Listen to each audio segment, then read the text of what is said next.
données à caractère personnel poursuit sa mission d'information et d'accompagnement des usagers. Cette fois-ci, c'est au cœur du grand marché de Bamako que l'APDP mène une vaste campagne de sensibilisation. L'objectif est clair, informer, sensibiliser et accompagner les commerçants et les entrepreneurs s'y trouvant dans l'accomplissement de leurs formalités déclaratives devant l'APDP. Au-delà de l'accompagnement, l'APDP assiste également les responsables de traitement dans le paiement des frais de dossier liés aux formalités déclaratives. Ces paiements au marché se font désormais de manière simple et sécurisée via la plateforme électronique Trésor Pay, le moyen de paiement sécurisé de l'État, conformément à la vision de plusieurs autorités du pays. L'APDP tient à rassurer la population. Les missionnaires sont facilement identifiables grâce à leur gilet, leur badge avec un ordre de mission officiel. Tous les paiements se font exclusivement de manière électronique et donnent lieu à un reçu en bonne et due forme. Par cette initiative, l'APDP réaffirme son engagement à rapprocher ses services des citoyens, à promouvoir la transparence et à garantir une meilleure protection des données personnelles au Mali. Dugu kɔnɔna sigida dɔ la bɛɛ b'i ci la nka baara o baara kɔfɛ laɲini dɔ bɛ yen laɲini min bɛ kɔlɔsili walima bololabila ko fɔ Fatu filɛ nin ye a bɛ baara kɛ BTP de la a ye baara kura dɔ boloda k'a sɔrɔ a m'a ko fɔ EDM mɔgɔw ye o nana ni mun ye kuran fili dɔ tigɛra sigida kelen bɛɛ bilala dibi la Fatu ta ye bololatigɛ dan ye wa a damaja mɔgɔ si la nin ye Mamadu ye taxibolila don k'a to mɔbilibolila a ye kuran poto dɔ gosi k'a kari a ma boli wa a ye EDMSA ka centre d'appel wele a ka nin kɛwale ɲuman in b'a to ka sara wɛrɛ tɛna bɔ a la Mamadu ye fasoden ɲuman ye wa a janbɛ bɛɛ ka lakana la nka bɛɛ tɛ nin hakilina ɲuman in sɔrɔ Isa filɛ nin ye a bi ka kɛ komi a bi baara dɔ la k'a sɔrɔ a bɛ ka kofere électrique fil de bɔ ka t'u feere kuranko la fɛn bɛ jate kan ka minɛ an kana kɛ Fatu ni Isa ɲɔgɔn ye an ka kɛ i komi Mamadu n'aw bɛ fɛ ka dingɛsen baaraw kɛ aw bɛ EDMSA ka servisiw wele walasa aw kana tiɲɛni don dugu jukɔrɔ filiw la fasodenw aw kana ɲina ka dantɛmɛ walew ko fɔ kuranko ta fan na aw bɛ weleli kɛ 36077 la walima agence EDMSA mun ka surun ni bɛ wari ci i bɛ wari ci nɔgɔya la ni bɛ wari ta i bɛ wari ta nɔgɔya la sama mɔnɛ bi maliyɛnw jɔrɔna ko n'u hamina ko dɔn o de la sama mɔnɛ ma fɛn fara a ka wari cili musakaw kan wa a ka nɔgɔn ni Mali wari ci siraw bɛɛ ye a ma da aw ma dɛ sama mɔnɛ bɛ dɔ fara aw de kunna wari kan ni wari bonisi ye awɔ ni wari bonisi ye kɔni aw ka sanni kɛ ni sama mɔnɛ application ye aw bɛ wari sɔrɔ aw ka compte bonisi la ka daminɛ crédit la abonnement télé fo ka taa se courant ni ji sarali ma aw bɛ bonisi sɔrɔ nin bɛɛ la n'a ka bonisi buguna dɔrɔn aw bɛ se k'a yɛlɛma aw ka sama mɔnɛ compte la ka sanni wɛrɛ kɛ n'a ye walima ka taa wari jɛbɔ an ka lasigiden dɔ fɛ yen aw ye mɔnɛ bɔ aw yɛrɛ la a k'a si filɛ sisan ni sama mɔnɛ application téléchargeli ye Play Store walima App Store kan ka sɔrɔ k'aw tɔgɔ sɛbɛn ni sama mɔnɛ ye aw de kunna wari bɛ augmenter sama mɔnɛ i yɛrɛ ta awɔ i yɛrɛ ta ni i yɛrɛ ta ye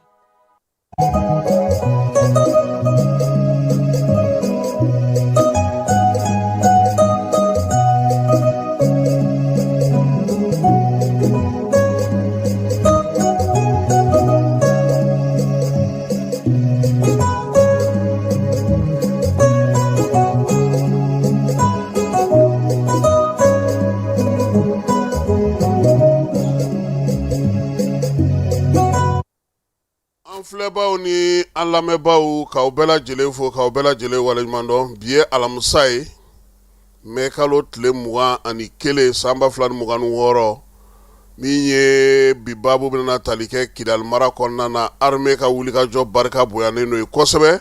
sabula dugudenw olu y'u ka minɛnw cɛ ka bɔ dugu in kɔnɔna na pewu k'u yɛrɛ ta k'u senbɔ kɛlɛ in na don o don muguciba in k'u senbɔ o la Mali ale ye jɔnjɔn dɔ sɔrɔ kɛnɛya ko ta nasira fɛ Bangonikaw ka Asakoba min ye japonɛw ye olu ka jɔnjɔn min bɛ n'o tɔgɔ dalen don u ka mafalenba dɔ la n'o ye Sasakawa ye o jɔnjɔn taara ka di Mali ma Genèveskaw fɛ yen Suisse jamana kɔnɔna na an na an da don o la. Conseil des ministres ale kɛnɛ ka jɔyɔrɔdiw kɛra min ye Kulukorokaw ka université o sigili kuma fana fɔra kan ka taa kɛ jijenikaw fɛ dugukolo min kan ka di o la tari 100 o dira ka ban. Defu labɛn bɛ sen na ale ni ɲɔgɔndan tɔ minnu bɛna kɛ sankunjɛ in na sa labɛnw bɛ bɛɛ lajɛlen fanfɛla la.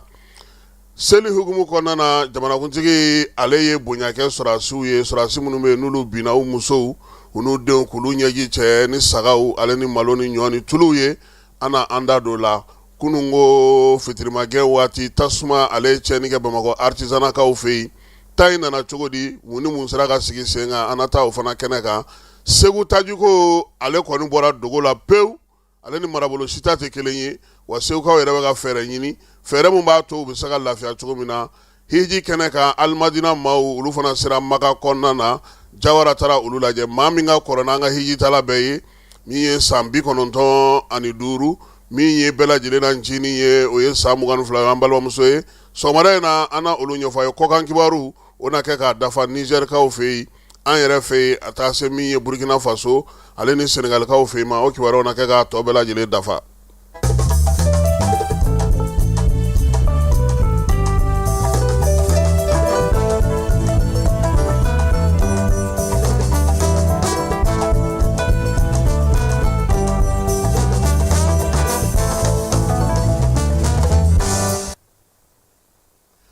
An filɛbaw ni an lamɛnbaw i n'a fɔ an y'a fɔ aw ɲɛna cogo min na maa maa i mana kɛ yen ko fɛɛrɛ b'i bolo hakilina b'i la i b'a fɛ k'a fɔ jamanako la i bɛ se k'i ka bataki ci anw ma alamisa o alamisa an bɛ a latɛmɛ bi an bɛ taa Segu tajugo kuma a cayara kosɛbɛ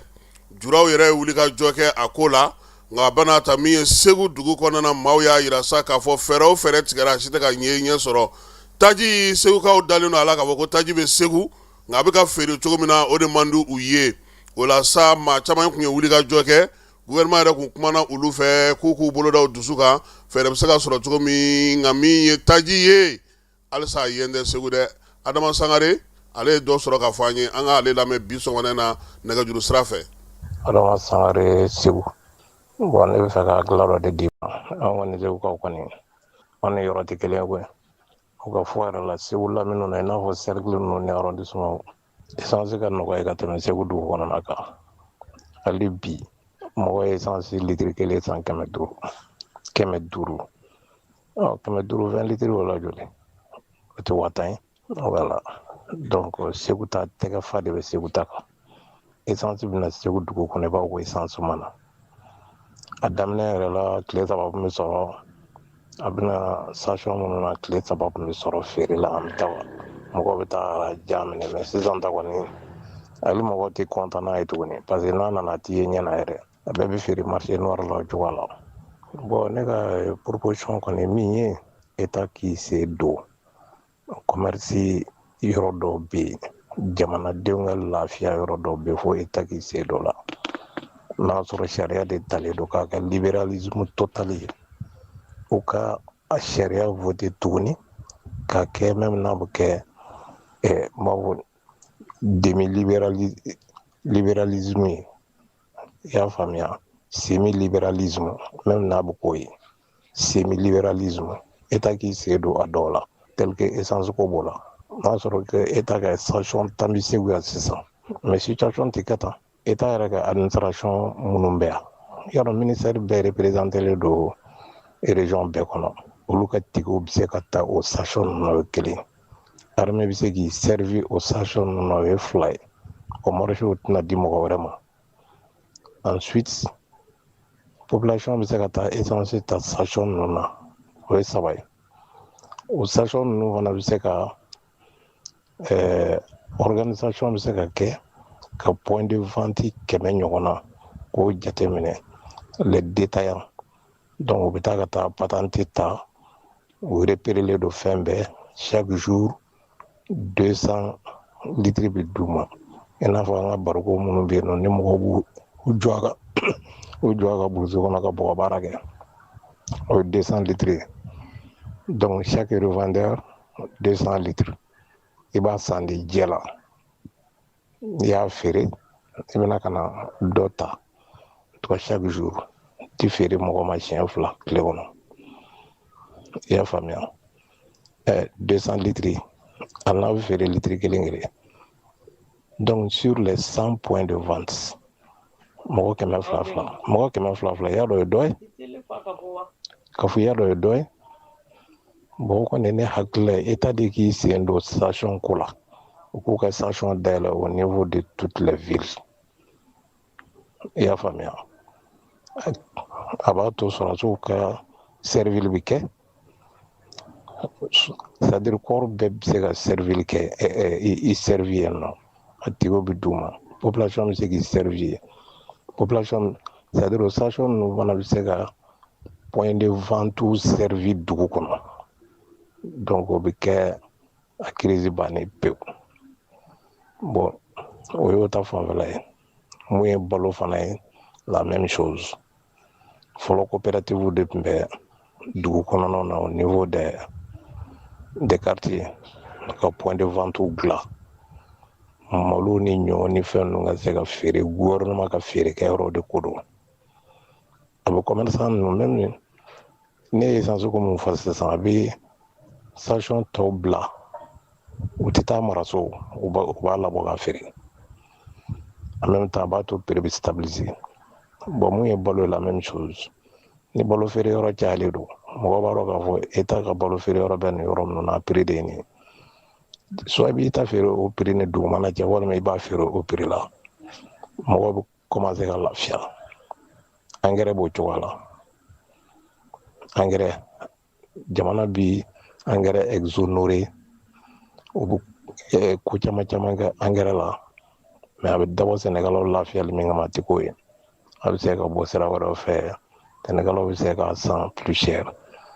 mais ni état yɛrɛ ka feerekɛyɔrɔ bɛ yen a prix de ye nin ye mɔgɔ bɛ taa ka taa san yen directement zone agricole dɔnnen don bon n'o bɔra yen fura fana bɛ ten les médicaments au niveau des dispensaires n'u b'a fɔ o ma ko DC ninnu pharmacie populaire tun bɛ cogo min na ka kɔrɔ k'a kɛ ten i bɛ DC sɔrɔ yen i bɛ spécialisé ninnu sɔrɔ yen à moindre prix a b'a to an ka pharmacie minnu bɛ yen n'u b'a la ka fura feere a ma gɛlɛya la caman bɛ bɔ a la soit i bɛna au même niveau que les points de vente de l'État les pharmacies de l'État ou i bɛ jogo ni jukɔrɔla cɛ donc jamana mago bɛ fɛn minnu na essentiellement o ye ninnu ye n'o ye taji dumuni ani fura bon kuranko ninnu ni jiko ninnu filɛ nin ye n'u sera ka a société caya a monopole bɛɛ kana kɛ EDM ni SOMAGES bolo quoi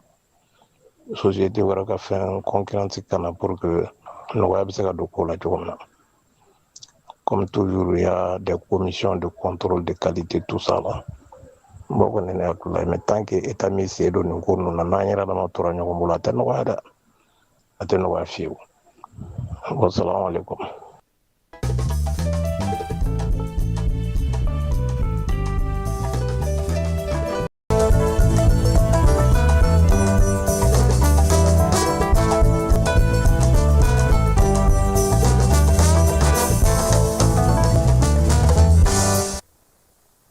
nin y'a tile 2 ye kidalikaw bɛ k'u ka minɛnw cɛ ka bɔ kidali dugu kɔnɔ ko sabula bamanciwale ni jugawale kɛbaw ye olu sɛgɛn k'olu tɔɔrɔ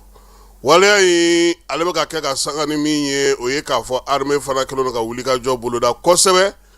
min ye bamanciwale ni jugawale kɛbaw kun kɛlen don k'u sigi karangada fɛn fɛn la kidali bɔda 4 bɛɛ lajɛlen gosili bɛ ka kɛ su ani tile ni ala sɔnna a ma sini an kan ka sɛgɛsɛgɛli tɔw bɛɛ lajɛlen kɛ ka kibaruya tɔw sɔrɔ sabula kuma caman bɛ ka fɔ waleya in na n'o ye k'a fɔ ko bombe atomique k'o bɛ Mali bolo dɔw ko bombe ammunition dɔw ko bombe nucléaire mun yɛrɛ don ni ala sɔnna a ma sini sɔgɔma an n'an ka sɛgɛsɛgɛliw dafa ka se ka ɲɛfɔli k'aw ye nka nin waati in kɔnɔna Kidali dugu kɔnɔna na dugudenw caman y'u ka minɛnw cɛ ka bɔ Kulukorokaw fe Kulukoro plateau 1 kɔnɔna na min ye mafalenw ye dugudenw olu bolo fara ɲɔgɔn kan sefa wari 100 ani 800 ni 800 u y'o ta k'o di wolomasiri tabaw ma k'u k'u dɛmɛ yaasa jamana lakana hukumu kɔnɔna na musaka in dira sa commandant ma commandant min bɛ Emiya kunna n'o tɔgɔ yɛrɛ centre d'instruction Boubacar Sadasi ye colonel major Aboubacar Serme min ye cɛkɔrɔbaw ye alimamiw ni dugutigiw olu bɛɛ lajɛlen jɛra sa ka taa musaka in di maire n'o ye Tamura ye ale yɛrɛ tun bɛ kɛnɛ kan k'a kɛ kun ye bɛn ni kelenya cɛfɔ ni kanbɛn u ka sabati min ye Kulukoro ye nin ye ale jɔyɔrɔ ye halisa Kulukorokaw fɛ yen école de guerre maaw olu bɛ taama n'a ye min ye sɔrɔdasi mafalen maa 50 maa 30 ɲɔgɔn ko u n'u ka dege karamɔgɔw ka bɔ école de guerre la Balabugukaw fɛ yen maliyɛnw b'a la cogo min na maa wɛrɛw b'a la olu kɔni taara Kulukorokaw fɛ yen sa conseil régional kɔnɔna na u ni maaw masalala mara kɛcogo baara kɛcogo fɛɛrɛ kɛrɛnkɛrɛnnen minnu sigilen don wolomasiri tabaw ka kun kan ani ka se ka lafaamuyali kɛ jamanadenw bɛ se ka ko faamuya cogo min na baabu ninnu ye tali kɛ o la école de guerre nin ye ale ka kalan kɛcogo dɔ fana ye armée ka service social la y'a don bolo kɛra jamanakuntigi ale tɔgɔ la kɛrɛnkɛrɛnnenya la maa minnu bɛ yen sa n'olu furukɛw fatura donbolo in a ye tali kɛ o la min ye katikaw fɛ yen fana dɔ dira katikaw fana fɛ yen yaasa dɛmɛ bɛ se ka dɔn cogo min na maaw ma nin seli ɲɛkɔrɔla in na sɔrɔdasi minnu bɛ yen n'olu fatura k'u ka denbayaw to u muso n'u denw yaasa olu bɛ se ka seli kɛ cogo min na nisɔndiya kɔnɔna na jamanakuntigi ka maa mafalen min bɛ yen n'o ye Agibu Danbele n'an b'a wele ko junior ale yɛrɛ tun bɛ nin ko in kɛnɛ kan malo wɔɔrɔ 500 min ye tulu ye 20 litiri n'o ye litiri 20 ye o bɛ a la ka taa se sagaw fana ma nin bɛɛ lajɛlen nana di sa Brema Samake colonel major ne ale service social ɲɛmaa ye a ko nin ye jaabi ye jaabi min bɛ se ka jate k'a fɔ ko a bɛ taa bɛn ni kelenya maa minnu bɛ yen ni olu furukɛw fatura kɛlɛdagaw la u fana ka se ka seli kɛ nisɔndiya la cogo min na u wulilen jɔlen a y'a yira sa k'a fɔ ko tasibila ni bonyamasegin ni waleɲuman dɔn k'o ta k'o ɲɛsin wolomasiri tabaw ka ɲɛmaa fɔlɔ ma n'o ye général d'armée Asimi ye sabula nin t'a siɲɛ fɔlɔ ye Agibu Danbele junior président yɛrɛ tɔgɔ la a ko président bɛ nin kɛ yaasa maa wɛrɛw k'a ladege bɛɛ lajɛlen bɛ se ka nin ɲɔgɔnna kɛ n'i ye baɲumankɛ ye i ka sigida la i ka kin kɔnɔ i ka togoda la yatimɛ minnu bɛ ani maa minnu bɛ ni seli musaka t'olu bolo i ka se ka dɛmɛ kɛ olu ye ko président b'a ko kɛ o de kama ale ka ladege bɛɛ lajɛlen ka se ka seli kɛ ka bɔ min ye baɲumankɛw olu n'u ma sigidaw kɔnɔna na kinw kɔnɔna na ani bolofaraw bɛɛ lajɛlen kɔnɔna na a ye foli ni tanu ta ka ɲɛsin muso ninnu yɛrɛ fana ma u ka cɛsiri n'u ka timinandiya la wa k'u k'a bila u kunna ko Mali dugukolo kan ni sɔrɔdasi kɛ tɔ tora kelen ye u k'o jate u cɛ ye an ka jamana in ale kɔnɔna na yan Kayikaw fɛ yen sagafeere min fɔra ni jamana yɛrɛ kɛlen don k'i bolo da sagafeere kɔrɔ Kayikaw ta daminɛna min ye Adama Mayiga ye sa ni ale ye gouverneur ka maa min ɲɛsin n'a ka musaka ko ma Kayikaw fɛ yen ale taara ko in kurumakarili kɛ kunungo mɛ kalo tile 20 élevage ale kuru kɔnɔna na cité daïra la waleya in kɔni sigikun ye sen kan sa ni maa min b'a fɛ ka saga suguya 3 san maa minnu bɛ yen sa n'u olu ka jufa ka girin kosɛbɛ 25 ka taa bila 35 la o y'a belebelew ye camancɛ taw olu b'a daminɛ 20 na ka taa bila 25 la min ye nciniw ye sa olu b'a daminɛ 15 ka taa bila 20 na feere ɲɔgɔnna a kan ka sigi Mali yɔrɔ caman na i n'a fɔ Kayikaw ta daminɛna cogo min Kayi bɛ wulikajɔ fana na hali bi ɲɔgɔndan minnu bɛna kɛ sankuncɛ in na sa u bɛ se ka kɛ basigi ni lafiya kɔnɔna na cogo min u ka kalanyɔrɔ min bɛ yen n'o olu bɛ u ka ba kote dɔ in ba fan dɔ in fɛ kɛrɛnkɛrɛnnenya la kapu maaw olu ye maaw fara ɲɔgɔn kan nin kalo tile 19 ekɔliden somaw ekɔlidenw yɛrɛw ka taa se karamɔgɔw ma yaasa min ye namara ni yuruguyurugu ye baaraw somaw ka t'u fara ɲɔgɔn kan kalanso da la u bɛɛ lajɛlen ka dabila denmisɛnw u ye min kalan u yɛrɛ k'u cɛsiri k'o kɛ kalan don ɲɛfɔli ninnu bɛɛ lajɛlen kɛ kun ye min ye sabula dɛfu ale bɛ daminɛ juin kalo tile fɔlɔ Mali fantan ani 4 bɛɛ lajɛlen fɛ wa Kayi b'o la bankasikaw fɛ yen ka se ka ɲɛdimi banaw furakɛ maa 3,000 olu taara sa minnu ye u sigiyɔrɔw bila ka dɛmɛ ta ka ɲɛsin olu ma fufalaki u bɛ se ka dɛmɛ cogo min na u ka furakɛliko la baara in kɔni daminɛna mɛ kalo tile 20 ani bi mɛ kalo tile 21 a bɛna na kɛ sa maa minnu bɛ sa n'olu y'u sigiyɔrɔ bila n'olu bɛ bankasi kɔnɔna na a bɛ ta ka ɲɛsin olu ka maakɔrɔw ma ani maa minnu bɛ ni ɲɛdimi b'olu la CSREF bɛ bankasi ale ni baɲumankɛ tɔn min bɛ yen n'o ye ka ɲɛ ye diɲɛ kɔnɔna na n'o tɔgɔ y'o ye olu de kɛlen don ka nin baara in sigi sen kan. Sikaso mairie ale wulila k'i jɔ nɔgɔ kama, nɔgɔ bɛ se ka kɛlɛ cogo min na sa, o la Sikaso mairie kɔni ale ye tracteur dɔ ta sa, tracteur min na min ye sanuya baaraw sigi sigida kɔnɔna na yen. U y'a yira sa sefa wari $19,100,000 o de donna tracteur in na yaasa ka se ka baara in kɛ. Min ye Sikaso mairie maire ye Fala ye, ale tɛ maa dogolen ye dɛ, Kalifa Sanɔgɔ don. CMDT PDG a Fala ye Kalifa ninnu kɔni olu ye tilennenya ni ladiriya ban a mɛnna. Jɛlenya Kalifa ninnu y'o maa ye dɛ. An b'a fɔ yan fɔ Sikaso monsieur le maire k'a Sanɔgɔ. N'an bɔra yen an bɛ taa Yorosokaw fɛ yen. Fala i bɛ nɛrɛ dɔn wa? I bɛ nɛrɛ dɔn? Ayiwa ko nɛrɛ sugu wulilen don Yorosokaw fɛ yen dɛ. Nɛrɛ sumalaba ye ale de ye. N'i y'a min ɲɔgɔnna sumala dunna tɛ, i ye nɛrɛ kolo de sɔrɔ. O la sa nin y'a dɔgɔkun 2 ye bi nɛrɛ sugu wulilen don kosɛbɛ. Min ye musolakaw ye olu kɔni bɛ taa yiriw yuguyugu Fala ye ni mun buruna u b'o ta. U bɛ tila ka yɛlɛ wa ko baw b'u sɛgɛn han. Baw fana ja nɛrɛ ka di baw ye. Olu bɛ yɛlɛ yiribala kama yɛrɛ de. O la sa nɛrɛ min filɛ nin ye bi, u y'a yira fɔlɔ k'a fɔ ko olu yɛrɛ bɛ dɔ feere a la. U b'u ka dunta bɔ a la. U bɛ tila k'a kolo fana yɛlɛma i n'a fɔ n y'a fɔ cogo min na ka tila k'o fana feere. Wa min ye a mugu ye o fana ka ɲi kosɛbɛ musow bolo, o ye 15 ye.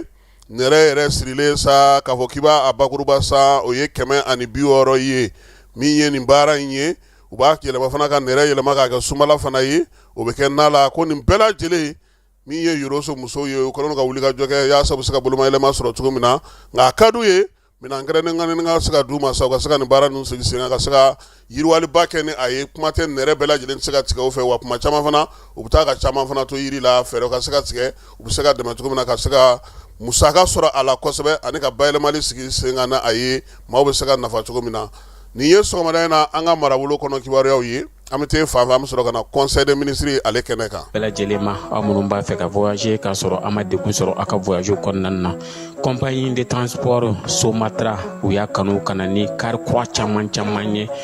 Kari minnu dilanna norme kɔnɔna na aw ka lafiya kama. A suspension wo, a climatisation, a siège wo, n'i ye kari jɔlen ye foyi tɛ jigin kɔnɔ i bɛ se ka don a kɔnɔna na cogo min na. Somatra e ka kari, Somatra ne ka kari, Somatra anw ka kari. O hukumu kɔnɔna na kari ninnu bɛ sira ta don ko don. Bamako, Segu, San, Moti, Kucala, ka taa se Sikaso ma, Keɲeba, Kita. U ma ɲina Yoro di Sahel maaw kɔ ka taa se Kolokani, Jijeni fo ka taa se Bɛnma ma. Somatra fiɲɛ foroko, Somatra ka wuli hɛrɛ la ka se hɛrɛ la. Ayiwa client aw bɛ Conseil des ministres ale y'a ka laadala ɲɔgɔn ye kɛ kunungo Kuluba faama sigiyɔrɔ la ko ɲɛmaaya tun bɛ général d'armée Asimi Goyita bolo. Kɛnɛ ka ye sa ɲɛbila sɛbɛnw lamɛnna jɔyɔrɔ dira ministre ka baarakɛlaw ni baara bolodalenw da donna o la. Ministre min bɛ dugukoloko kunna sa ale y'a yira sa ko a ye sɛbɛn kɛrɛnkɛrɛnnen ta. Sɛbɛn kɛrɛnkɛrɛnnen b'a to sa dugukolo o bɛna di Kulukorokaw ma ka tɛmɛ ministre min bɛ sanayɛlɛ kalanso kunna sa min ye titre foncier min numéro ye 580 ye. Kulukoro kɛrɛnkɛrɛnnenya Kolokanikaw ka cercle kɔnɔna na ale bɛna na di tari 100 min ye ari 49 santiari 89 o bɛna na di Jijenikaw fɛ yaasa min ye Kulukorokaw ka université bɛ se ka taa jɔ ye cogo min na. Baaraw kɔni sɛbɛn min kan ka se ka yamaruya ka fɔ ko titre foncier in dira sanayɛlɛ kalanso ma. Ministre min bɛ dugukoloko kunna ale y'o yira conseil des ministres maaw la. Ministre min bɛ ni ale bɛ jɛgɛmɔ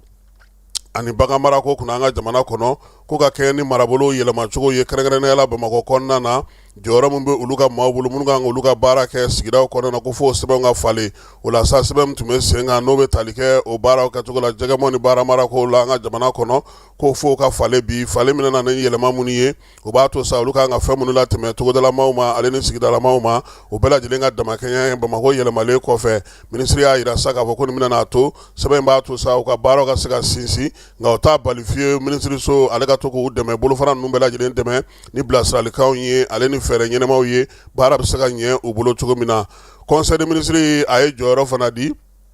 ni jɔyɔrɔ ko ta na san fanfɛla la sa premier ministre ka baarakɛyɔrɔ la maa minnu bɛ yen n'olu kan ka kɛ contrôle général des services publics ye Ablaye Daga Tera ale administrateur civil ale b'o la Mohamed Abouakar Kante o inspecteur de financier Umar Ablaye Maïga o inspecteur de financier ministre so min bɛ sɔrɔ ko kunna an ka jamana kɔnɔ ani musaka ko ale directeur de centre de formation de développement ta min ye Aminata Traoré sariya dɔnbaga y'o ye o taara ka kɛ o ye ministre so min bɛ Wolomasiri Tabaw ka daga ko kunna sa ale ni sɔrɔdasi kɔrɔw chef de cabinet o kɛra colonel major Aruna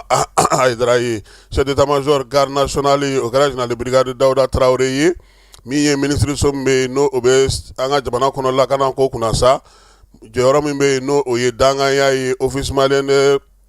stupéfiant kɔnɔna na n'o ye OCS o ɲɛma danga directeur adjoint o kɛra min ye général de contrôleur général de police Elia de Munkoro ye ministre so min bɛ yen n'o o bɛ an ka jamana ni jamana cɛ sira ɲɛnabɔ ko hukumu kɔnɔna na Mali lasigiden kɛrɛnkɛrɛnnen ka taa sa Akarakaw fɛ yen o kɛra général de brigade Félix Diallo ye Mali lasigiden min kan ka taa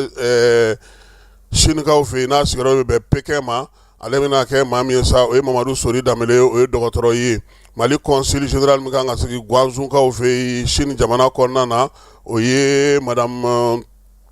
Banelba n'ale bɛ Kulubalilakaw ka sigi la ale inspecteur de financier ministre so min bɛ kalanko kunna ale ka chef de cabinet o ye Mahamadu Kamara ye o ye école karamɔgɔ ye ministre so min bɛ ji ni courant kunna ale jɔyɔrɔ di maa dɔw ma chargé de mission o ye Awa Suadu Traoré o ye kunnafonidila ye directeur général min bɛ sigi laboratoire min bɛ ji ko kunna an ka jamana kɔnɔ o ye Aboubacar Nuhu Jalo ye ale ye ingénieur ye ministre so min bɛ baara ni baara dege ni bolola baara ko kunna an ka jamana kɔnɔ ale ka chef de cabinet o ye Mahamadu Sare ale ye sariya dɔnbaga ye directeur min bɛ yen n'o ye agent de la promotion kunna sa n'o ye sifinw ta ye o kɛra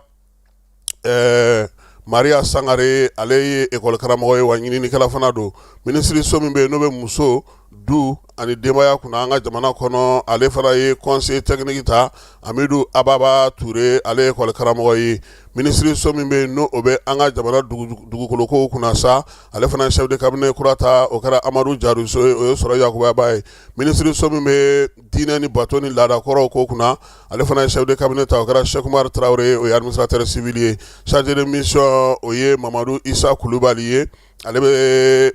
kan olu bayɛlɛmali kɛ maaw bɛ se k'a faamuya cogo min n'o ye interprète ye min ye Zenabu Keita n'a bɛ Siselakaw ka sigi la o ye école karamɔgɔ ye camancɛ kalanso la Ibrahima n'u b'a wele ko Seriba Bamba ale fana ye lakɔlɔsilikɛlaba ye sɛgɛsɛgɛliko ta nasira fɛ Yaya Traoré o ye gestionnaire ye ministre so min bɛ baganmara ani jɛgɛmɔ kunna an ka jamana kɔnɔ ale ka chef de cabinet o kɛra Abu Jara o ye école karamɔgɔ ye chargé de mission Seydou Cissé o ye école karamɔgɔ ye camancɛ kalanso la min ye Umu Nango ye ale bɛ Traorélakaw ka sigi la ale ye sɔrɔ dɔnbaa ye Dado Malado Namugo ale ye kunnafonidila ye ale fana taara chargé de mission fɛ Bintu Yusuf Kebe o ye gestionnaire ye min ye Adi Ɲani Traoré o ye juriste ye ministre ka baara bolodalenw kɔnɔna na n'u ka baarakɛlaw hukumu kɔnɔna na sa ministre min bɛ sɔrɔ ni jangɔrɔko kunna an ka jamana kɔnɔ jamana musaka ko kunna an ka jamana kɔnɔ a y'a yira sa k'olu tun bɛ taamana Irisilakaw fɛ yen k'a daminɛ mai kalo tile 11 na ka taa se tile 18 ma o taara Kazankaw fɛ yen fédération de Russie kɔnɔna na min ye Aluseni Sanu ye a y'a yira sa k'a fɔ k'u ka baaraw ye tali kɛ mun na o ye ɲɔgɔn yew ye fɛɛrɛw bɛ se ka sigi sen kan cogo min na Mali ni Irisi jamana ka bolo di ɲɔgɔn ma hukumu kɔnɔna na Tartazankaw fɛ yen sa ministre a y'a yira sa ko ani maa minnu tun bɛ ɲɔgɔn fɛ u ni maa caman ye ɲɔgɔn ye min ye Mali yɛrɛ ye a kun wulila kɛnɛ kan Irisilakaw fɛ jɛrɛ min bɛ sigi silamɛ diinɛw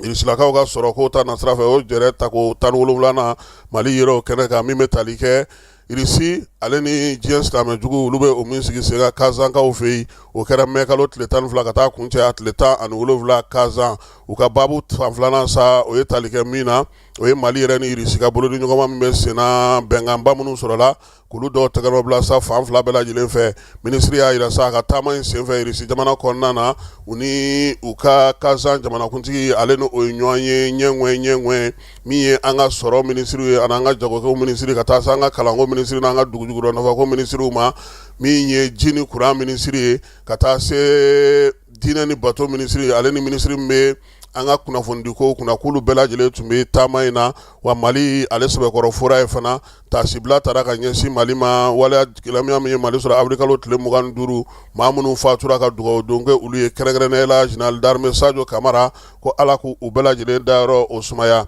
Irisilakaw y'a yira sa k'a fɔ k'u bolonɔ bilara sɛbɛn minnu na a dɔw kan ka lawaleya Mali fɛ yanni octobre kalo ale nata in cɛ ministre min bɛ an ka jamana ni jamana cɛ sira ɲɛnabɔ ko kunna a y'a yira sa k'ale fana tun bɛ taama na taama min n'a y'o daminɛ mai kalo tile 12 a taara Kampalakaw fɛ yen ani olu ka ɲɛmaaw ye ɲɔgɔn ye o kɔfɛ sa min ye mai kalo tile 13 ka taa bila tile 15 la a taara Addis Abebakaw olu fana fɛ Ethiopie min ye yen sa ani olu ɲɛmaaw ye ɲɔgɔn ye o kɔfɛ sa min ye Mali yɛrɛ ye Yoweri Museveni o ka fangata a taara o fana kɛnɛ ka Ugandakaw fɛ k'a yira sa ko Uganda o ni Mali jamana bɛɛ lajɛlen bolo bɛ ɲɔgɔn bolo bi ka se ka baaraw kɛ u jamana fila bɛ se ka ɲɔgɔn faamuya cogo min Addis Abebakaw fɛ min ye commission Union africaine ye an'o ɲɛmaaw ye ɲɔgɔn ye fɛɛrɛ kɛrɛnkɛrɛnnen mun sigira sen kan Union africaine yɛrɛ fɛ sa ka ɲɛfɔli kɛ bɛn ni kelenya kan o baabu a senyɔrɔ kɛnɛ fana kan min ye Kampalakaw fɛ ani Addis Abebakaw fɛ Mali jɔyɔrɔ ye min ye Mali kumakan ye min ye Abdoulaye Diop ye a ko k'a ye o laseliw fana kɛ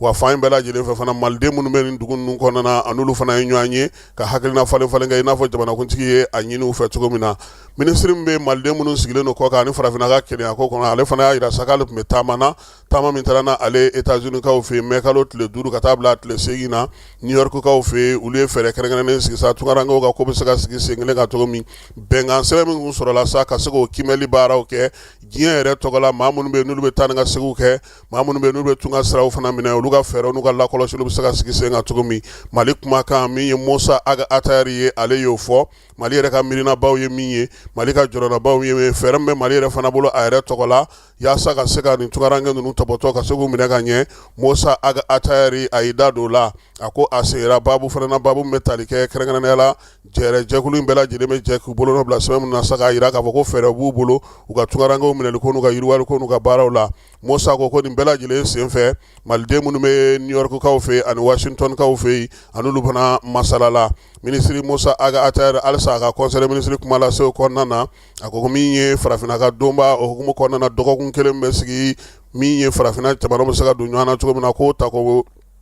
ɲinan ta bɛna daminɛ mai kalo tile 25 ka taa kuncɛ tile 31 dɔgɔkun kelen kɔnɔna na sa seko ni dɔnko min ye yiriwali ka taa se ji kɔlɔsili ma maaninfinw yɛrɛ bɛ se ka lafiya cɛncɛn fo ka jamanaw kɔnɔ cogo min na baabu bɛna sigi o kan waleya in kɛ kun ye sa ka ɲɛfɔli kɛ maaw ye ka wuli ka jɔ ni cɛsiri ka se k'o boloda yaasa fɛɛrɛ minnu sigira sen kan olu bɛ se ka sinsin cogo min na farafinna jamana olu tɔgɔ la min ye waleya in ye sa a kɛ kun ye halisa Mali ale ye min fɔ n'o ye k'a fɔ ko farafinna ka kelenya o sinsinni baaraw ka kɛ ministre min bɛ ni ale bɛ sigida lakana ko kunna saniya ani yiriwali kuntalajan ale fana ye conseil ministre ladɔnniya sa ko min ye dɔgɔkun kelen bɛ sigi sigida lakana kunna n'a fɔ a ma nanzarakan na ko 15 ans de l'environnement o ta ko 27nan ko kan ka sigi an ka jamana kɔnɔ dɔgɔkun in kɔnɔna na sa a yirala k'a fɔ tile 15 baara in a bɛna na daminɛ sa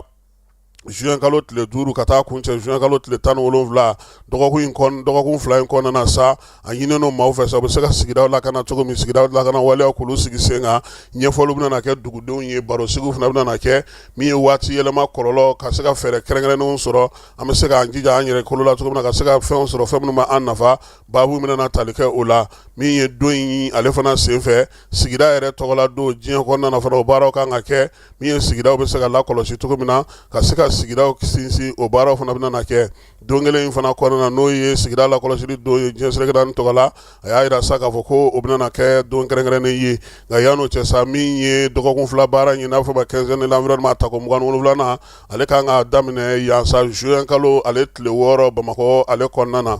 ministre min bɛ kɛnɛya ko kunna an ka jamana kɔnɔ ani adamadenya tɔbɔtɔli ale conseil ministre ladɔnniya sa ko bana cɛjugu b'an fɛ yan sa ko a yɛlɛla sanfɛ sen bɛɛ lajɛlen k'i kɔlɔsi jamanakuntigi k'o la sa bana kunbɛn ka fisa bana furakɛ tangalanw an k'olu ɲini k'olu matarafa yaasa an kɛnɛma bɛ se ka to cogo min na Bamako mai kalo tile 20 san 2026 secrétaire général du gouvernement Birama Kulibali chevalier de l'ordre national.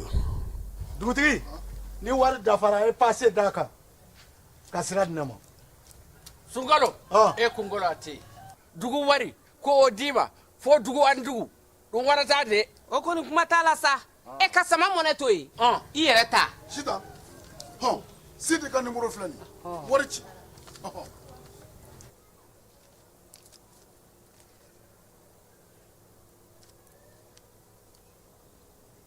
wari sera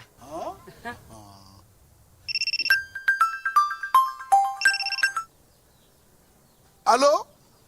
i ye wari sɔrɔ o ɲɛna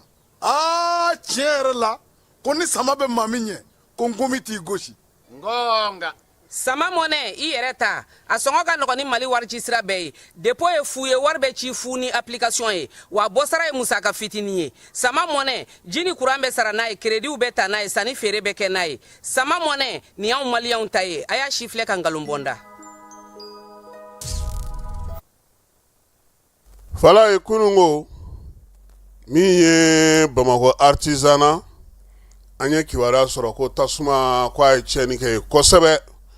tasuma kɛlen ka tiɲɛni kɛ a yirala k'a fɔ ko a ko bɛ daminɛ ni gazi dɔ ye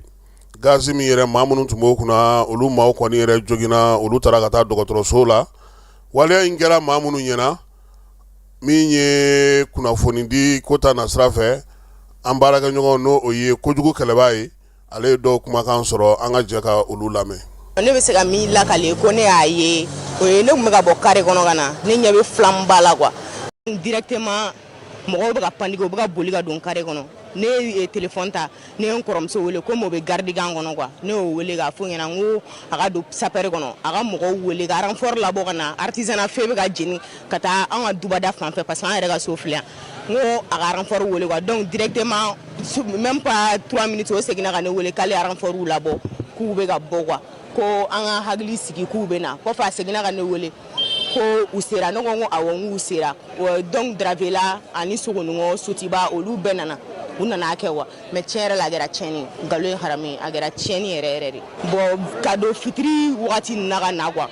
18h ka don 19h kɔnɔ a y'a daminɛ wagati ninnu de la ka na quoi bon ne yɛrɛ bɛ min fɔ maliyɛnw ɲɛna ni an ye ko ye sani an k'a fɔ k'an b'a filmer o yɛrɛ de an ka défaut yɛrɛ sani an k'a fɔ an b'a filmer ka visibilité ɲini TikTok sanfɛ an ka essayer k'u seguri joona quoi ka fɛn protection civile informé sani an k'a fɔ k'an bɛ visibilité ɲini parce que nin ye kasara de ye quoi nin tɛ visibilité ɲini kun ye quoi.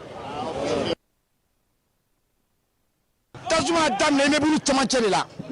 o yɔrɔ ma kɛ n na n tɛ se ka fɛn fɔ ye parce que cogo di n tɛ se ka kuma u ko ko gazi fitini min bɛ te wuli o mɔgɔ de bɛ dɔgɔtɔrɔso la mɔgɔ 5 personnes yɛrɛ bɛ dɔgɔtɔrɔso la a bilala ka n'o de minɛ bon minɛ la est-ce que o de ma échec k'a bolo bon donc a y'a filili min kɛ tasuma nana ko ye fitini dɔrɔn fitini ba ka kɛ balaw ye ka bɛɛ kɛɲɛ donc ala dɔrɔn de tun b'a dan dɔn a bɛ se ka bila ala ka minɛn kɔnɔ ala bɛna fɛn o fɛn latigɛ don min o ko de bɛ kɛ an kɔni bi anw de y'an ɲɛla araba su in na ala k'an kisi a ɲɔgɔnna wɛrɛ ma maliyɛn bɛɛ k'a yɛrɛ kɔlɔsi tasuma la ko ni fitini de wololen filɛ koba la mais peut-être ala de sɔnna a ka kɛ tan fitini ni safo cɛ anw sigilen bɛ an bɛ kare kun na an ɲɛ bɛ tasuma wulitɔ la dɔɔni dɔɔni jama nana mɔgɔw bɛ kule la a bɛ tan bon maliyɛn fana ma ɲi dɛ n terikɛ maliyɛn ma ɲi dɛ maliyɛn ma ɲi dɛ an bɛɛ maliyɛn ma ɲi bon ne ye mɔgɔw sɔrɔ olu kɛ a k'u dɛmɛ maliyɛn ma wuli wa dɛ u wulila ni filmeli le ka fɛn filmer k'a bila ka mɔgɔw ka tasuma ɲagatɔ to mɔgɔw bɛ ka sa tasuma nana jama déborder sisan donc wuli pompier welela wele kɛ pompier yɛrɛ ka o fana ma sira sɔrɔ pompier bɛ na pomper a y'a sɔrɔ tasuma bitigi 4 minɛ an bɛna bɔ o la a ye bitigi 5 minɛ et puis nin si tɛ problème dɛ bitigi fɛn fɛn n'a ye tasuma a kelen minɛ bitigi 4 a bɛɛ magasin n'a bitigiw de a bɛɛ bitigi 3 jate de an b'o la tasuma sira fara ka taa lisibote fana minɛ bitigi mɔgɔ 3 la a y'o bɛɛ minɛ sadiri ne bɛ fɛ ka min f'i ye quoi ala dɔw de bɛ se nin ko kɔrɔ o tɛ mɔgɔ tɛ s'a kɔrɔ parce que mun na tɔɲɔ n'an nana mɔgɔ kan i b'a dimaniya k'a di ala de ma ala k'an kisi ɲɔgɔnna wɛrɛ ma mais nin bɛɛ kɔfɛ n bɛ komiden bɛɛ fɔ a cɛ n'a muso hali den san 10 walayi anw fɛ silamɛya bɛ ɲinɛ bɛ komiden kɔnɔ ni waso ni komiden ka den ye ne kulela ka cɛw wele ka musow wele ne tɛna ala ye n ye fɛn bɛɛ wele wa jama bɔra du si tɛ yan kabila si tɛ yan mabɔ ni ji ye ka jatantigiw ka jiw ta an kana tasuma in faga ni pompier ka se yan pompier bɛ na bamaya sɔrɔ an ye min kɛ a kɛra ala ɲɛna o mais a tɛ se ka pompier jɔyɔrɔ fa parce que autorisation na pompier de ka baara don mais an kɔni t'an sigiɲɔgɔn don tɔɔrɔ y'u sɔrɔ an b'a tɔɔrɔ an minnu bɛ ja a la ni yɛrɛ y'u sɔrɔ n'u bɛ ja a yɛrɛ la o de y'a to quartier bɛɛ bɔra an bɛ quartier bɛɛ fo ka maliyɛn bɛɛ fo ka fasoden ɲuman bɛɛ fo nin ko in tiɲɛli ala dɔrɔn de b'a dan dɔn.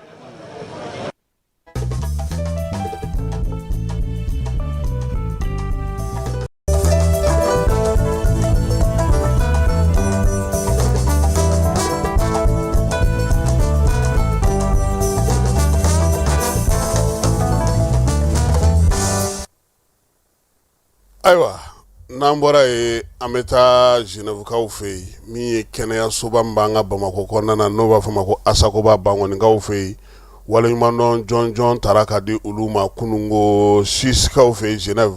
k'a yira sa k'a fɔ ko min ye jɔnjɔn in ye ɲɔgɔnna 3 de bɛ yen a bɛ di maaw ma maa minnu y'u jeniyɔrɔ fi kosɛbɛ kɛnɛyako ta nasira fɛ jɔnjɔn in yɛrɛ sigira sen kan san 1986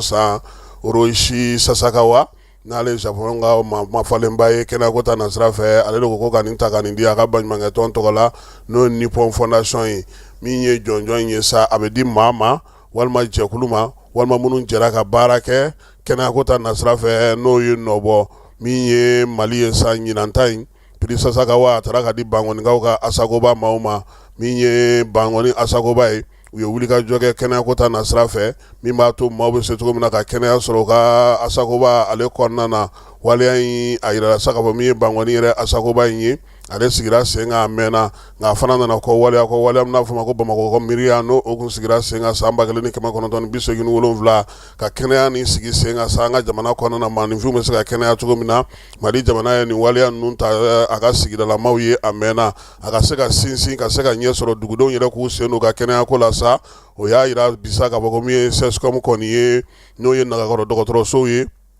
o 1760 o de b'an ka jamana kɔnɔ CSRF n'o ye camancɛtaw ye sa o 65 bɛ yen min ye Mali ka nin wulikajɔ ni nin cɛsiri ye sa a ye tali kɛ Asako b'a la sa ale sera ka fɛɛrɛ minnu sigi sen kan bi kɛnɛyako ta nasira fɛ minisiri Asaba Jalo a y'a yira sa k'a fɔ ko kabini san 2025 yaasa ka se ka nin baara ɲɔgɔnna sinsin Général d'armée Asimi ale ko kɛnɛyaso 15 ko ka olu falen k'u dilan k'u kɛ ɲɔgɔntɛbaliw ye kɛnɛya dɔ bɛ se ka fara maaw furakɛli kan cogo min na ka se ka dɔ fara o kɛnɛyaso baaraw kan min ye médecin colonel Asaba Jalo ye a ko ka o fɔ bɛɛ lajɛlen ye diɲɛmaa ko faamuya k'a dɔn k'a fɔ kɛnɛyako kabini bi tɛ Mali ɲɛmaaw bɛ a wulikajɔ la jɛrɛ min filɛ nin n'o o ye a tako 79 ye o kɛnɛ ka ye Mali ka nin jɔnjɔn in sɔrɔ o ma bali olu la sabula wulikajɔ ni cɛsiri bɛ Mali kɔnɔ bi ani malidenw fɛ u yɛrɛ ka kɛnɛyako la fana ka se ka dɔ fara a ka jamana ɲɛmaaw fɛ waati bɛɛ lajɛlen k'o tɛ bilako ye min ye Asakoba ye fala ye an b'u fɔ k'u waleɲuman dɔn nka n'i y'a mɛn jɔnni kunnandi a f'i sababu ɲuman Dr Akori Ak-Idnan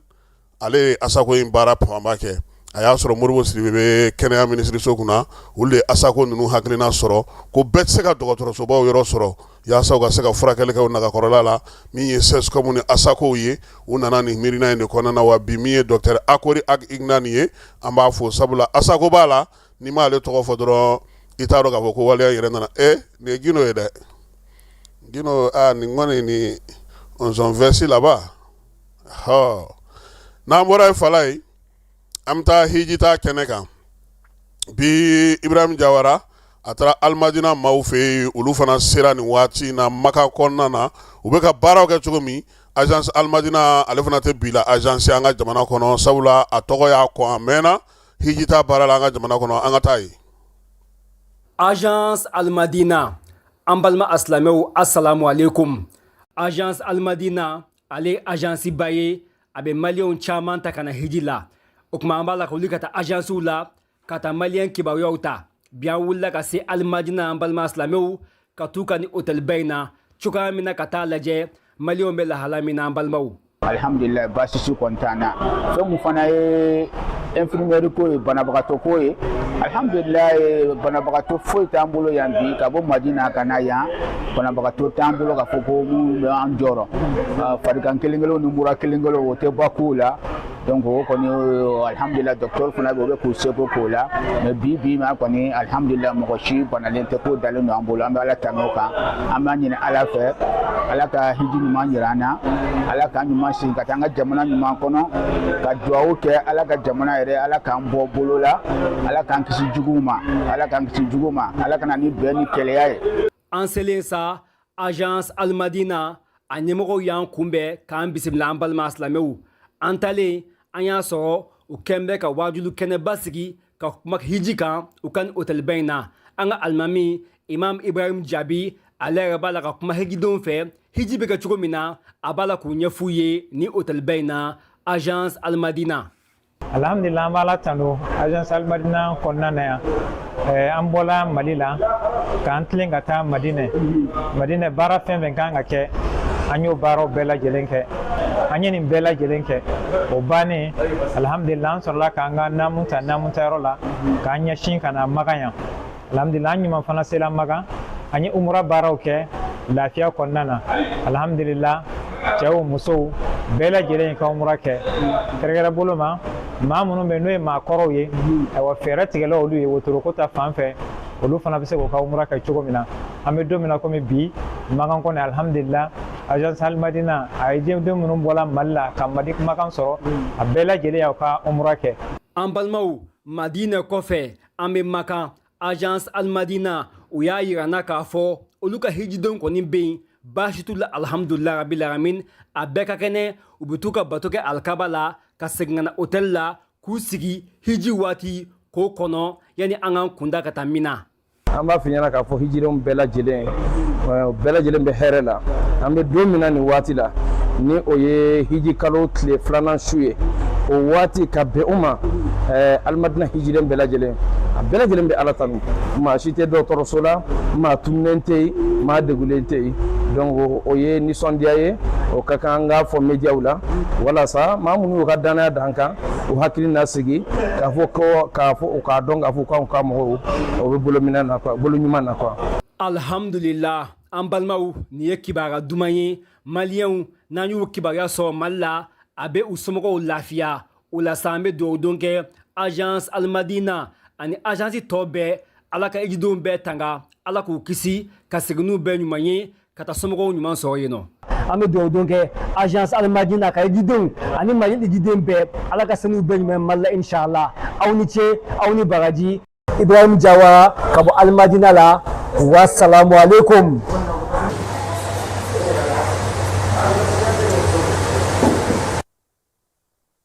Ayiwa fala Madina sigi bannen min ye maison de aji maaw ye u ye kimɛli kɛ hijiden minnu bɛ Mali tɔgɔla ɲina u y'a bɛɛ lajɛlen jate k'a jate bɛɛ lajɛlen dɔn gouvernement ta fara jamanaden tɔ wɛrɛ mɔgɔ wɛrɛw ta kan 13 ani maa 200 hijiden na o de taara Mali tɔgɔla ɲina nka Ala y'a kɛ maa kelen ka kalifa minɛna la Madinakaw fɛ yen min ye gouvernement ka maa talenw na sa o ye maa 2,183 maa min ka kɔrɔ n'u olu bɛɛ lajɛlen ye o si bɛ san 95 la min ka dɔgɔ ni bɛɛ lajɛlen ye o si bɛ san 22 la min ka kɔrɔ ni bɛɛ ye o ye Usman Sise ye ale bɛ bɔ Tɔnbɔkutukaw fɛ yen a jɔlen don a sen ka fala ye a bɛ se ka taama a bɛ taa misiri la wa a y'a ka tawafu n'a ka fɛn bɛɛ lajɛlen kɛ min ka dɔgɔ ni bɛɛ ye o ye Fatumata Sare ale bɛ Siselakaw ka sigi la nka min ye a furukɛ Ala y'o ka kalifa minɛ a la rasa ka fɔ ni jate minnu kɛlen filɛ nin ye olu kɛra maison de aji maaw fɛ mais kalo tile 19 u selen Makankaw fɛ yen u kɛlen ka jate bɛɛ lajɛlen bon a yɛrɛ sa k'a fɔ ko n'u ye Imura ye Usman Sise a tun y'o kɛ ka ban zen kɔni a nana sa yaasa cogoya min na a bɛ se ka min ye hiji yɛrɛ kɛ k'i sen don hijita baaraw bɛɛ la fala ye wa k'a galabu ka kɛnɛ n'anw dɔw ye han k'a galabu ka kɛnɛ n'anw dɔw ye min ye hijitala tɔw ye sa muso min ka kɔrɔ ni hijita muso bɛɛ lajɛlen ye o ye Aminata Jara u fili la dɛ fala u ma fili ayiwa Aminata Jara k'ale de ka kɔrɔ ni hijitala bɛɛ ye a si bɛ san 75 la ale ye Bamakɔka ye bibi in na min ye maison de haji maaw ye sa k'o bɛ dugawu don kɛ hiji tɔ tora mun ye Safa ni Marwa ale ni Arafa kulu ka taa se a baara tɔw bɛɛ lajɛlen ma k'Ala k'a timiko ɲuman di an ka hijitalaw bɛɛ lajɛlen ma an bɛ t'e fa fɛ an bɛ sɔrɔ ka segin ka na min ye kɔkan kibaruyaw k'olu fɔli daminɛ.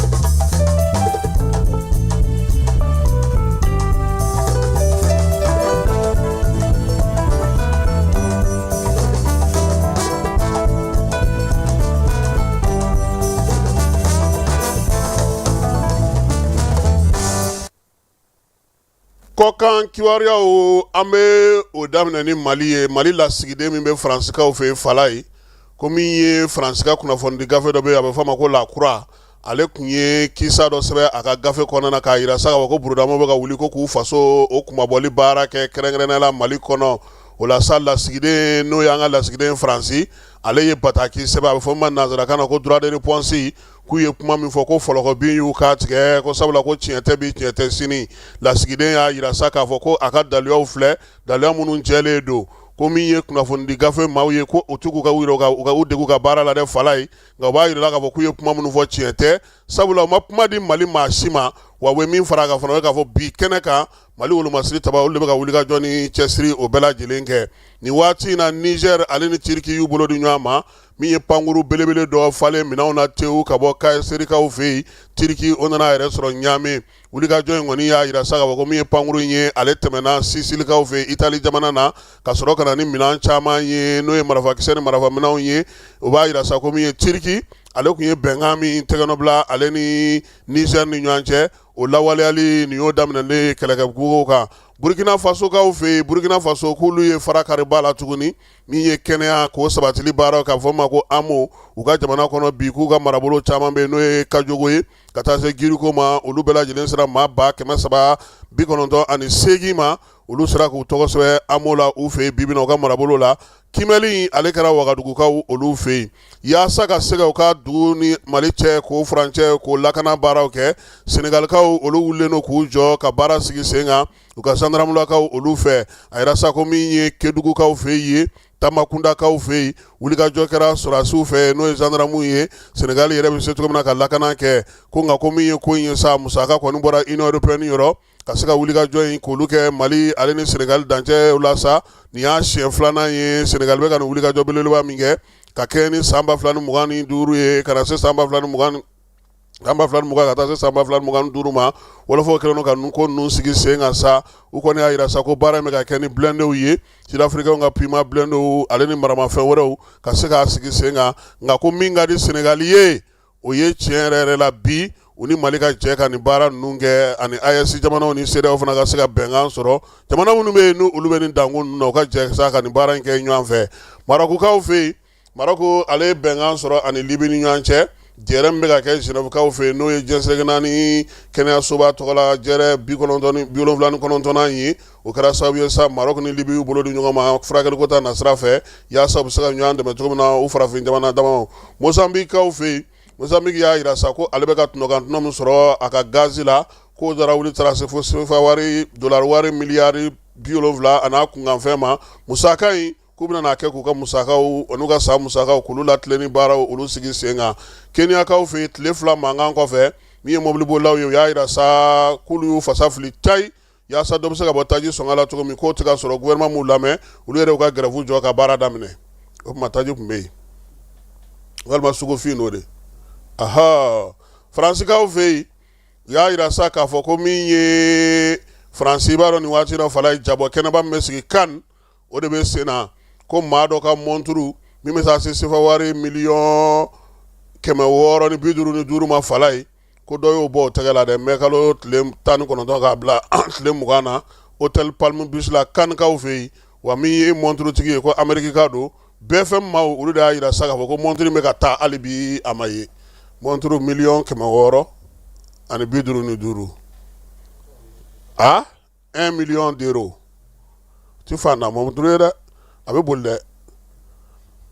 Faransikaw fɛ hali bi ko sɛgɛsɛgɛli dɔ dayɛlɛ la fala ye maa dɔ kɔni a na kɛ ale ye a ka denbaya maaw bɛɛ lajɛlen fa koyi k'u to sanfɛ sa sangaso sanfɛ k'u fili ka jigin dugu ma a ye muso fili ka jigin ka den 3 fili ka jigin ka t'u kari u kan kan tulonkaw olu fɛ yen dugudenw ni maaw taara caw olu yɛrɛ bɔra k'u jɔ sa muso san 38 a n'a den fitinin 3 u bɛɛ lajɛlen nana jigin k'u fa fu min ye maa kofɔlen ye k'u bɛ k'a ɲini a n'a ko in kɛra kun jumɛn na sa sɛgɛsɛgɛliw olu bɛ senna nin waati na tulonkaw fɛ yen Japon fana min ye Japonkaw ka belebelew ye Samsung maaw fala ye k'olu tun b'a fɛ ka taa baarabila la baarabila in u tun y'a laɲini kɛ sa ko ka dɔ fara u ka sara kan nin waati na ko diɲɛ gɛlɛya min bɛ yen a ɲinina Samsung maaw fɛ u kana kɛ dɛ u kɔni nana sa u ka lafasa jɛkulu olu ni baarakɛyɔrɔ jɛkulu maaw kɔni sigira ka kuma wa u y'a yira sa ko n'a ma ɲɛ min kɔ olu bɛ baara ta fala ye nka i y'a tunɔkantunɔ fɛn fɛn bɛ yen n'o bɛ sɔrɔ i y'a la k'u k'o tila u ni ɲɔgɔn cɛ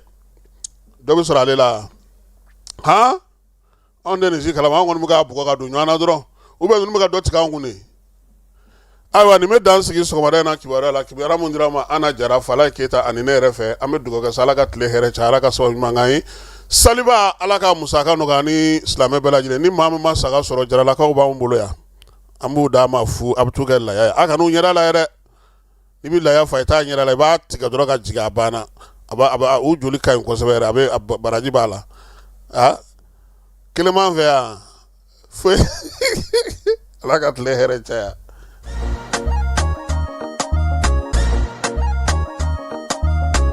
Aw bisimila hôtel Lafiya la n'i ko hôtel Lafiya wulikajɔw bolodalen don walasa aw bɛ se ka lafiya sɔrɔ cogo min na ani hakilisigi aw ka séjour la anw fɛ Mopti yan kɛrɛnkɛrɛnnenya la Mopti Sevare ka kɛ ni kurantigɛtigɛ ye min ye hôtel Lafiya Sevare ale ye wulikajɔw boloda ka se ka min ye awa fɛɛrɛ kɛrɛnkɛrɛnnen dɔw ta walasa aw bɛ se ka lafiya sɔrɔ cogo min na aw ka séjour la hôtel kɔnɔna na n'o ye ka panneau solaire installé min ye kurantigɛtigɛ o degun aw kana o ye séjour la l'hôtel yɛrɛ kɔnɔna na réservation ka kɛ kabi sisan min b'a to aw bɛ se k'aw ka séjour kɛ k'a sɔrɔ tɔɔrɔ tɛ aw kan degun tɛ aw kan hôtel Lafiya. Hôtel Lafiya ale filɛ nin Sevare Bangetaba yanni ka se aéroport sirafara ma station laban i kiniboloya fan fɛ i bi jigin o carré fɛ mètre 200 bɔɲango Hôtel Lafiya ale cokolen bɛ i kiniboloya fan fɛ i bɛ se ka weleli kɛ nɛgɛjuru siraw fɛ 21 42 14 11 76 01 01 98